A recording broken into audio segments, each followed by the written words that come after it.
திமுக முறைப்படி முஸ்லிம்களை நடத்தியதா? நடத்திச்சு. எப்படி நடந்துச்சு? முதன்முறையாக ஆட்சிக்கு வந்ததுமே மீலாது நபிக்கு அரசு விடுமுறை அறிவித்தவர் கலைஞர் கருணாநிதி. இந்தியாவிலே முதல் முறையாக உருது பேசும் முஸ்லிம்களை பிற்படுத்தப்பட்டோர் பட்டியலில் சேர்த்தவர் கலைஞர் கருணாநிதி.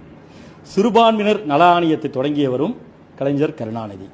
வக்பு வாரிய சொத்துக்களை பராமரிக்க முதலாக மானியம் வழங்கியவரும் கலைஞர் கருணாநிதி. தமிழ்நாடு சிறுபான்மையினர் பொருளாதார மேம்பாட்டு கழகம் தொடங்கியவரும் கலைஞர் கருணாநிதி. உருது அகாடமியை தொடங்கியவர் கலைஞர் கருணாநிதி. காகிதமில்லத் மணிமண்டபம் கட்ட நிதி ஒதுக்கி இடம் ஒதுக்கியதும் கலைஞர் கருணாநிதி. பிற்படுத்தப்பட்டோர் இடஒதுக்கீட்டில் இஸ்லாமியர்களுக்கு 3.5% விழுக்காடு உள்ஒதுக்கீடு கொடுத்தவரும் கலைஞர் கருணாநிதி. காகிதமில்லத் மகளிர் கல்லூரியை உருவாக்கியவர் கலைஞர் கருணாநிதி. இப்படி சொல்லிக்கொண்டே போலாம். இந்த மாதிரி பல விஷயங்கள் கலைஞருடைய ஆட்சி காலத்தில் செய்யப்பட்டங்க. அது மட்டும் இல்லாம இந்த ஆட்சி அமைந்தவுடனே சிறுபான்மையினர் ஆணையம் அமைக்கப்பட்டதும் கலைஞருடைய ஆட்சியில் தான். அதே மாதிரி சிறுபான்மையினர் விடுதியில் பண்டிகைகளுக்கு சிறப்பு உணவு வழங்கப்பட்டதும் இதே திமுக ஆட்சியில் தான்.